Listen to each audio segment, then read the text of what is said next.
When we face the end of our lives, there are things we wish we had done, many things we wish we could still do, and we try and find the best ways to make the most of the little time that we have left together with our loved ones. My guest today is Kelly Brown. She does the most beautiful bereavement photography, and I asked her to join us to tell us more about it. Kelly, thank you so much for agreeing to chatting to me, and welcome here. Thank you. It's good to be here. I came across one of your posts on social media with the most beautiful photographs of people that you uh, photographed as a memory or a last get together. It was Mhm. so beautiful, and I was deeply moved by it, and that's why I reached out to you. Please tell us a bit about what you do, how you do it, and then also I'd love to know how you came to doing this specific photography. Yeah, so how I started actually was kind of an accident. I didn't mean to do that. Um, when I first started doing photography, I just wanted, to kind of dip my toes in every facet of the photography world. And so I did a little bit of everything, and birth photography was actually something that I really wanted to get into. I feel like they would be really emotionally charged and beautiful. And so that's something that I'm really drawn to wanting to do. And so I found a mom. She reached out to me and she said that she wanted to do uh, birth photography with me, and that they were trying to get pregnant and they were on an infertility journey.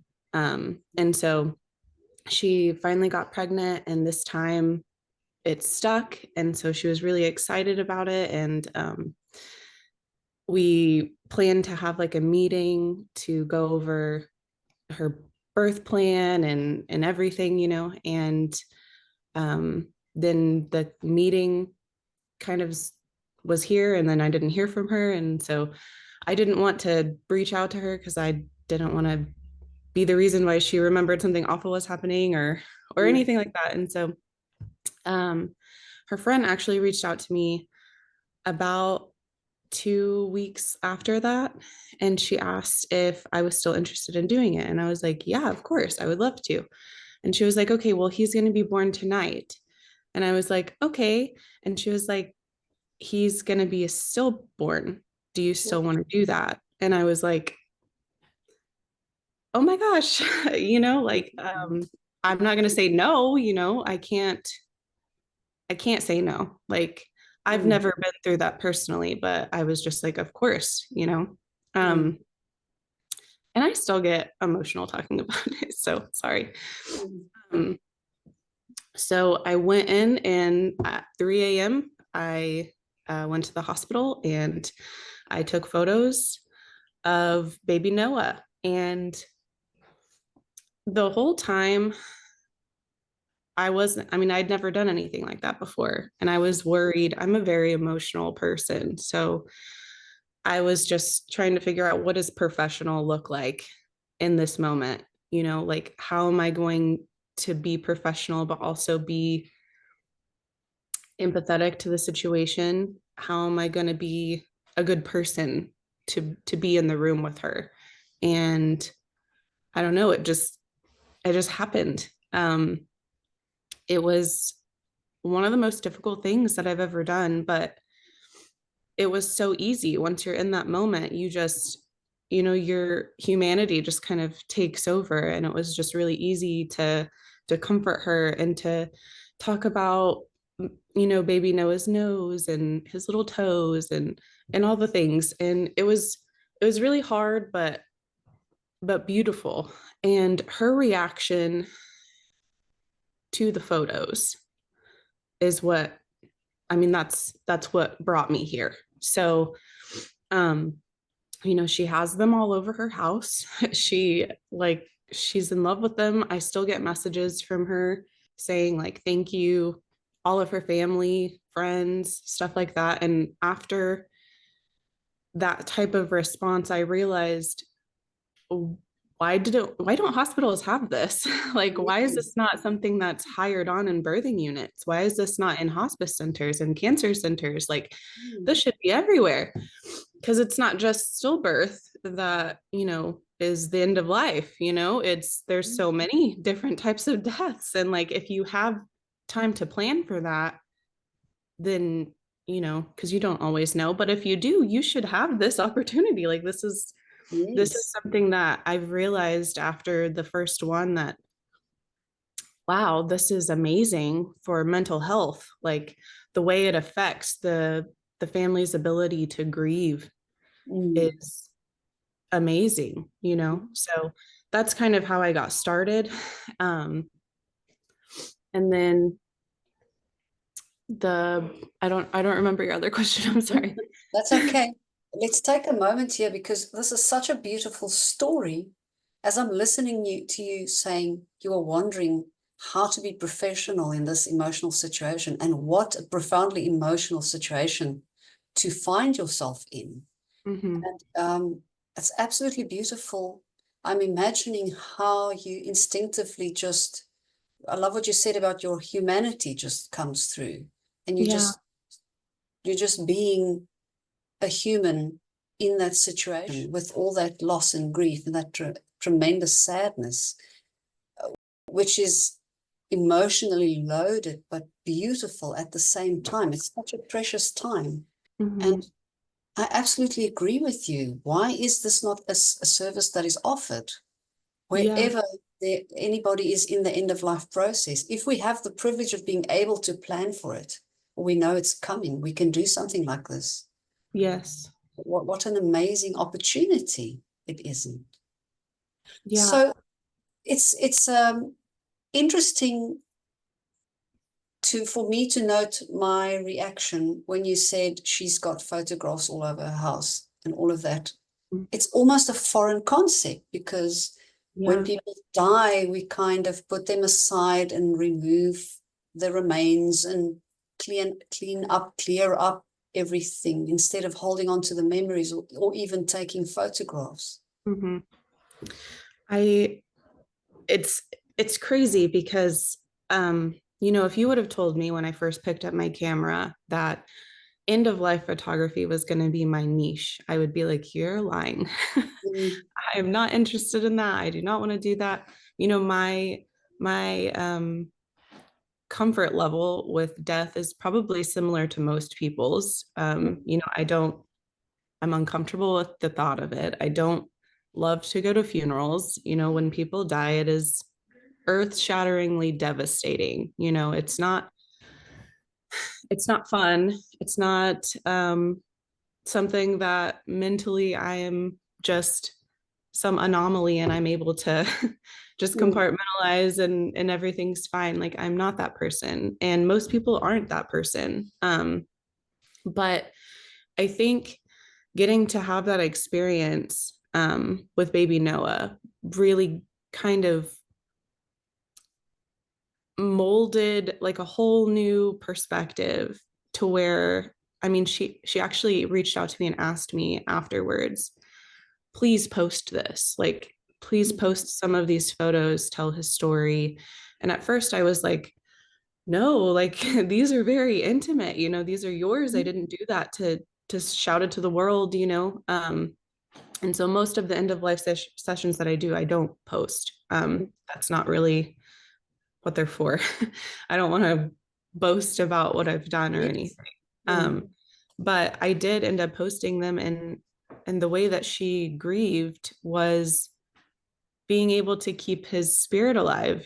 She has these mm, photos of him, and she wanted to share his life. She wanted to share the people in the room that he impacted. The small amount of people that got to meet him that day, and the emotions that he allowed everyone to feel. And it sort of shifted from being something that I was like, oh God, I don't know if I can do this, mm. to what an honor. Yes. It really is such a beautiful thing to be able to give someone. Like, she tells me even still, like, what you've given me is something that nobody could have done. Like, you did this and nobody else could have given this to me. It is absolutely priceless. And so it's become something that is more of like an honor. Like I feel so honored to be able to do Mm, something like this. And I do it with such love and care because, the dead deserve honor too, so I think it just shifted my whole perspective of, you know, it is bizarre to think that you have a, a picture of that hanging in your house, maybe to someone, mm, but to see the images, they're so raw and like emotionally charged that it's very cool to think that someone got an image of him and all of the people that loved him all around him, and now you get to share his story with everyone. And she has a son, that's older, and so he's growing up seeing that he has a baby brother. And mm, I just think your your perspective really changes when you're in that world, I guess. But it is mm, kind of jarring to think about if you haven't ever seen something like that. Like, why would I have a lot of people that want to do this for maybe like a grandmother or something, but they don't want to have their photos done because they want to be remembered differently. And mm, I think that's difficult because they sort of have to go through an ego death mm, before their actual death, in order to be okay with that. Because to them, they're like, why would you want pictures of me sick? I mm, used to be beautiful, or I used to look better, or whatever. And I totally understand that perspective. But for the family, I think it's not remembering you in your sickest and frailest form. It's more of like, these are the last days I got to spend with you, and they were beautiful. You know, mm, it's just a mm, different, I don't know, you have to look at it in a different way, I guess. mm. I think it's amazing, and I can imagine that it removes a lot of the fear around death and dying, and the awkwardness that many people feel around the body of somebody who's passed away. So it kind of normalizes that process also. It does. And I think, I hope that's what I can do, is sort of normalize something like this being everywhere. Um, there's a lot of people that haven't even ever had family photos done. And Mm, like this is their last chance to get them, or they just had a baby and they haven't had, 5 generations before grandma mm, is going to be gone. And maybe that's not how grandma wanted to take her photo, but to have that is precious. precious. Indeed, indeed, yes. So tell us, where did you go from there? After that experience, did you decide to advertise or put yourself out there for specific bereavement photography, or did it find its way to you? It sort of found its way to me. um it's again, I mean, after that first session, I was like, oh my gosh, I I don't know if I can do that all the time. Like Mm, it's very difficult. And sort of word of mouth travel. So I've done multiple stillbirth sessions now, and they mm, all have been completely different from each other. mm, Other than the fact that it was a stillbirth, the family dynamics different, the cause of it is different, um, the type of grieving that's being done is different. Um, some of them are a lot more emotional, some of them weren't, but all of them were something that, at the end of the day was very priceless. And they were all very grateful to have it. And I started, I don't know, the more you do it, the more you're like, this has to be done. And if nobody else is going to do it, then I guess I'm going to have to do it. So mm, anytime I saw someone who was posting about like a parent or a grandparent and like they're not going to make it, different things like that, then I would reach out to them and mm, I would say, hey, would you like some photos?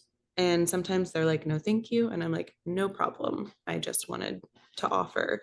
mm, Um, and then sometimes they say yes. And they're like, I've never even thought to do this. This is amazing. Thank you so much for reaching out. And I do them for free. So it's not like I'm marketing Sure. myself or anything. Um, but I just, if I see it, it's kind of like when you see something, do something, you know. I have this ability, I have the time if I can make it, and I have the right equipment to be able to do this. And I may not be able to help in, you know, other ways like financially or otherwise, but these are the resources that I have. And I feel like if you see someone who needs help, like you're supposed to do that. So I do. And then, you know, the same thing happened with the images that went viral that you saw. Is I Mhm. just said, let me take your photos, and then they said yes. So Can we talk about that? I assume that because you posted it and it went viral, you can talk about it a little bit. So the photos that I saw was of a mother and her two daughters. yes. Can you tell us a little bit about what that story was and how that went? Because it was the most beautiful photographs that you took. Thank you so much. I'm friends with her daughter, the older one, the blonde one that you saw in the photos. And she was telling me about her mom. She had gotten cancer, and it was stage 4 lymphoma. And I was just like, you know, we need to take photos. Mm, And she was like, absolutely, I just need to talk to her and stuff. um she started chemo and everything. Her hair started falling out and everything like that. And then she had this point where she needed, you know, she finished the treatment and then they were going to retest. And so she was just kind of waiting to see what the results were going to be for that. And so the results came back, and then there was an inoperable tumor on the base of her skull, and things were getting progressively worse. mm, And she was going to have to start doing chemo and radiation simultaneously. And it was going to be very aggressive. And I was just like, we need to do this before she starts treatment, because mm. I don't think she's going to have the energy to do, like, you don't Yes. understand how photos are really, they really take a lot of out of you. And so, you know, I was just asking her, you know, what does she like? What are her favorite things? Do you think she would rather do, you know, indoor, or is she an outdoor person? She actually loves to kayak. And so she wanted to do outdoor stuff. So I decided that getting a chair and sitting out in a flower field would be probably the best thing. I just wanted to take it easy on her. Um, I did her makeup, and I have a client closet, so she didn't worry about, you know, having to get ready. She didn't have to worry about buying an outfit. I just had her try on stuff here. And then we went over to the field, and we just, I mean, really, we just played. And, Mm, you know, as you saw from the photos, there was emotional moments, you know, you, I don't know. There's times in all of it. It's very strange to me, to experience, but in all of the sessions that I've done that are end of life or bereavement style, it's it's very strange how quickly it shifts from this is wonderful, this is beautiful, and then reality sort of hits for a second. mm, And thing that happens, it's strange for me to experience, but within all of these sessions, no matter how different they are, they always have, um, you know, where it's very enjoyable for a second, and then you start to kind of see the cracks, and you mm, start to kind of realize, you know, reality sort of hits them, and then it gets very emotional for a second, and then it goes back. And I don't know if that's part of the grief process in all of the sessions, whether it be stillbirth, um, having to put your dog down, mm, grandmother on hospice, whatever.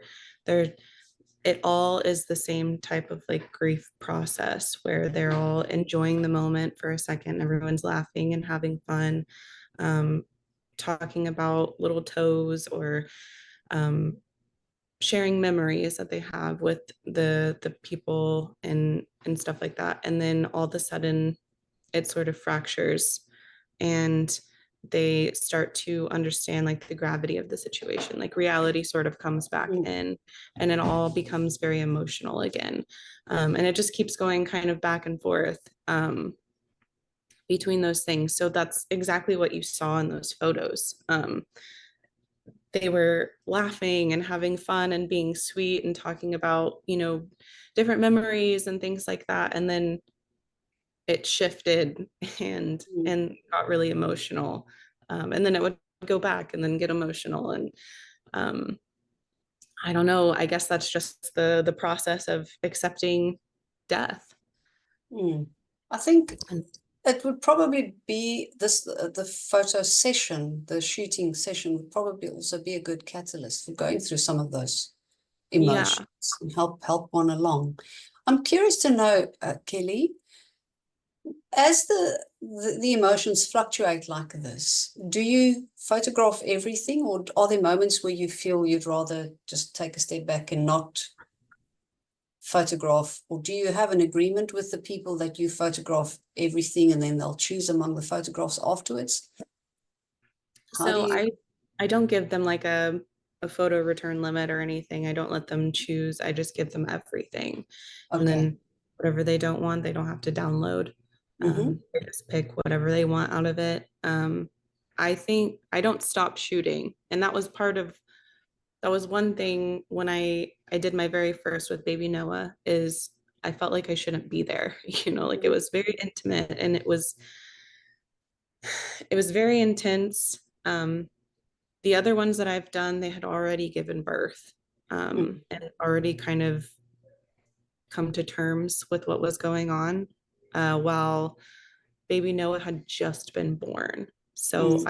I was watching in real time the mother really struggle with, he's alive, I love him, he's so beautiful, and then it fractured, and then she would be like, oh my God, like, and try to understand that he is not coming home with her. And it was very difficult to watch. It was Mm-hmm. very difficult to, it was easy to comfort. It was easy to say the things that she needed to hear. Um, but it was very difficult. That was my first, I wish somebody would have told me because I had no idea what I was going into. But I think I just kept shooting and I kept thinking, oh my God, I'm over here just like in a corner, like click, click, click, while she's having the worst moment of her life. And it felt horrible to do, but those are her favorite photos. I Mm-hmm. mean, those are the ones on the wall, So I think sometimes it's difficult to feel like you're intruding in such an intimate moment of someone else's life, devastating or otherwise. Sometimes when I do weddings, I'm like, I shouldn't be here.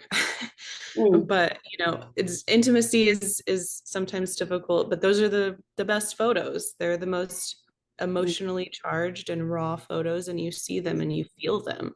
So yeah, those I never stop shooting. I just get everything, and if they don't want them, then they don't have to download them.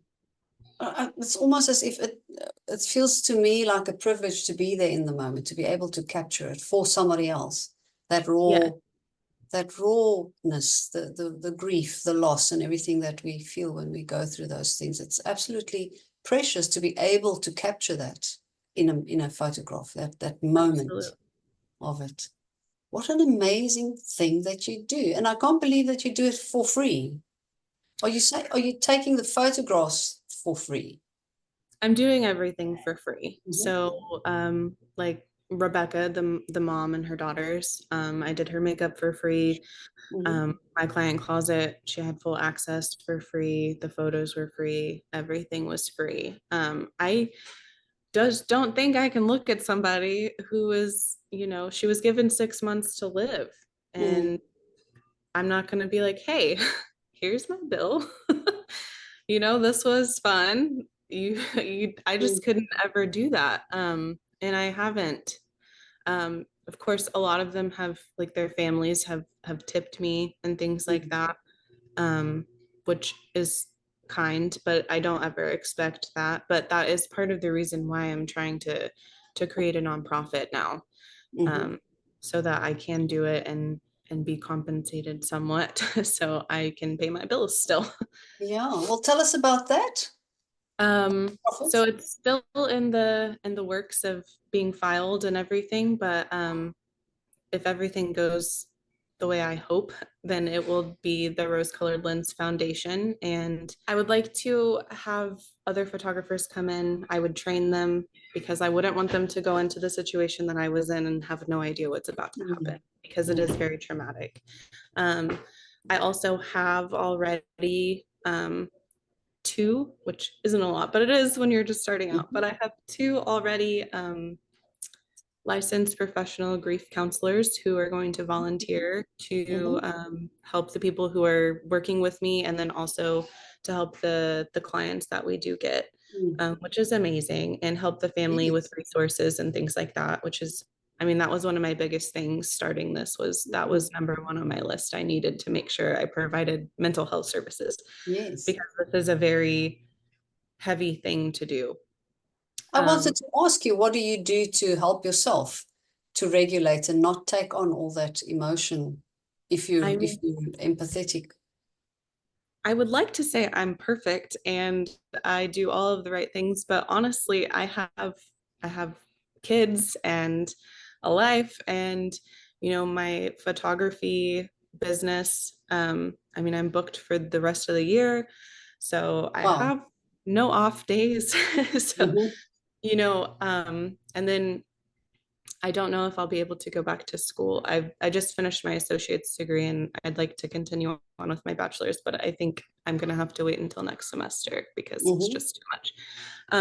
But I think my biggest thing is definitely therapy, Mm-hmm. definitely understanding my triggers and understanding, hey, I think you need a break. Mm. Doing things that I know are comforting to me, or um, healing to me. Mm. So I really like reading. So sometimes, I mean, I just devoured two books in the span of 2 days Mm-hmm. because sometimes you just have to do that. Yes. Yeah. um, so I took an editing break and I had a couple of days off of shooting and I just devoured books. Mm. Drink lots of tea. I didn't eat very much, but you you get what you can get, and then in therapy, I think therapy is so important. Mm. So just doing things, that understanding your triggers, understanding where they come from, and Mm. understanding the best way to heal them. Yes. For me, most of death related things are from my childhood, so I do a lot of like inner child healing, Mm-hmm. things like that. So reading books was something I loved to do when I was a child. Coloring with my kids, taking bubble baths, things like that. Eating snacks that I loved when I was a kid, watching cartoons, Mm. It sounds whatever. like you're doing enough self-care to keep you Yeah, afloat, because what you do is so important, and valuable, but I'm sure that it can take a strain, can take its strain it can for on sure. you. Have you had any personal experience in your life of somebody close to you passing away? Have you ever been present in a situation like that in your own personal life, or is it Um, totally new to you? so my father passed away when I was 9. Mm-hmm. Um, and I he was already in the hospital when I saw him, and he was hooked up to all kinds of ventilators and Mm. different machines and things. And then ultimately, we had to decide that we weren't going to support his life anymore, Mm. because that was his wishes. So, um, being present for something like that is insane. Trying to grasp that as a child is Mm. insane. And I'm sure a lot of people have endured things like that, and I feel like that's why it was so touching to so many people to see something like that. It's not Mm. something that's popularized because it Mm. is so intimate. Mm. um, and there was a lot of comments on there that were along the lines of, I experienced something similar to this and I haven't thought about it in a long time. And this was actually so healing for me Mm, to read, to see. And I wish that I would have done more or mm, been able to do something like this during that time. mm, Um, and I think that that's wonderful. I think a lot of the people that want to like volunteer with me in the nonprofit are similar in that, where this is healing parts of them because they wanted to do something like this, or they've experienced death mm. in a very traumatic way. And I think that it's healing for the families and the clients that are going through it, but also I think just humanity in general. If you haven't experienced something like this, you are going to. It's just At some point, inevitable. yes. Yeah. And I saw on the social media posts that I saw the feedback that people are giving you is really amazing. It's meaningful for different people in so many different ways. Like you said, can kind of remind them of something that they went through themselves, and it's healing. And seeing it, like I said earlier, normalizing that situation, life and death together and passing it. I think it's incredible what you do. And I I'm wondering, you've told us how you kind of landed in this and how it's people find their way to you. Do you feel that it's some kind of calling for you to do this? Or what is your belief around this? I do. I feel so, there are national nonprofits that, in the States that do bereavement type photography, but it's always stillbirth. It's Mm-hmm. it's never as broad as what I want to do. There are people who take, like kind of glamour portraits of cancer patients, and things like that, but mine is different. And so I feel like because this isn't something that's normal, it needs to be. And I would love if I knew what I was doing. I feel so out of my element trying to create a nonprofit because all of the rules and things that you have to do, the bylaws that you create are very confusing. Because I don't have someone to look at that's already done it all, Mm-hmm. to kind of compare. So um, and it's costly to create as well. And so I'm kind of way out of my element. But I think this should be everywhere. I would love if I was able to, expand it everywhere and it just become something that's just always been done because I think that Yes. it should be. I think it So would I be would love to come amazing. to you. I would Yeah. love to go to Canada. I would love to go, everywhere. I just think Mm, every human deserves this. I agree with you. And it's also the process of taking the photographs, that being together, and maybe the preparation for it's a beautiful ritual all Mhm. on its own as a process of saying goodbye, or Yeah. treasuring the last bit of time that's together. I think it's a beautiful ritual that can be implemented everywhere in every situation with every living being that passes on. You mentioned a dog that had to be put down, for example. Who would have thought? Or for me, it's a new concept. Who would have thought to take Yeah. photographs of that, keep Yeah. memories of that, and it's so precious.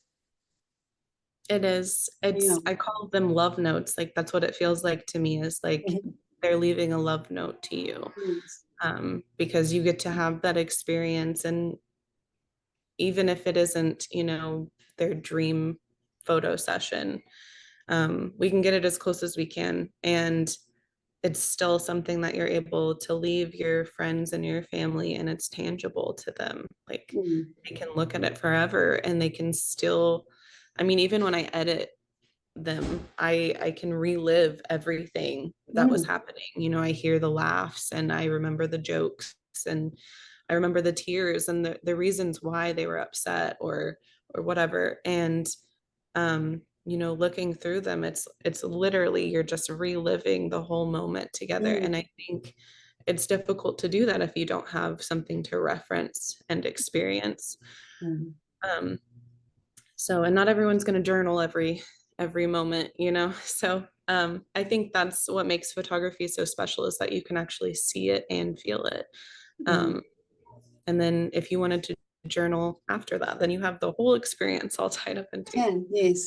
It So must be it's such an enriching experience. It's absolutely magic, I think. There's it, magic in those moments. Hilly, you mentioned that you talk to the people to find out what they like, what they would prefer. To what degree do you connect with the people? To what degree do you need to connect with them to really understand what they need or how they look at it, what their expectations are, so that you can give them the best or most beautiful kind of photographs? um, I feel like I naturally have a really strong desire to want to connect with people. I feel Mm-hmm. like most people are like that. Um, which is one of the reasons I feel like this is such a bizarre experience for me, that I went viral and I'm getting all of this attention, and it's just for being human. Like, I feel like you probably would have done the same thing had you had the same resources that I did and the same skill set that I did. I feel like it just comes natural to do that. And you know, I feel like just having the time to do her makeup beforehand and pick out clothes was really important, because you had time to kind of spend together and get Mm, used to each other and things like that, which is different from um, the stillbirth sessions that I've done, mm, because I just go in there and meet everybody at the same time that I'm shooting. mm, Um, but I just ask questions, you know, I just ask about, you know, I think it's more difficult to do stillbirth sessions and try to get to know them, mm, because you don't have the time to spend with them prior. Um, and so I ask, like, you know, what are their names? Oh mm. my gosh, whose nose do you think they have? Like, you know, all, and I'm not asking questions like, how did this happen? You know, like, Yeah. I'm trying to keep it positive. I'm trying to get to know who they are and what are they comfortable with. And you Mm, can definitely do that with the types of questions you ask without mm. outright asking specific, are you comfortable with this? You know, Yes. try to get a feel of the energy in the room, who they are, and they're typically very willing to share with you. I've never been just like a cold person in the room with a camera. I think it does a disservice to the family, but it Mm, also does a disservice to you, because you're not being open to experience mm, everything that there is to experience. As difficult and heavy as it may be, it really is something that, I mean, it completely changed my brain chemistry. mm, I cannot, I mean, it is the thought processes that I have and the way that I understand things are completely different mm. than what they used to be. Yeah. And Enriching. And I'm grateful for that. Yes. mm, mm. Kelly, I'm so grateful for this conversation, and it's very, very inspiring. Thank you so much. Can you Yeah. just give us a couple of examples for people who are going to be watching this interview or listening to the podcast, some examples of different types of bereavement photographs that you've taken? You've mentioned stillbirth, and we've talked about the mom who was struggling with cancer, mentioned a dog that was put down. What other kinds of situations have you photographed? Um, the putting a dog down would be one. Stillbirth, any kind of like terminal illness Mhm. would be considered something. So anything that you have kind of a heads up, and even Mhm. if it's not like 100%, you're going to not be here in 3 months. Like, even if it's not that, even if it's, you know, there's been people who have, you know, heart issues all of a sudden, or Mm, strokes, and like they're just not really recovering quite fast enough. I think use any excuse to get the photos done, because it is insane how quickly things turn for the worse. Mm. Mhm. And so anything that would require a hospice setting, anything, even if you just got diagnosed with cancer, I think go ahead, do it while Mm. you still feel good. I think that was one of the things that Rebecca, the mom with cancer, she really wanted to do it before her treatment because she wanted Mm. to feel good. She wanted to be able to walk around. She wanted to be able to feel pretty.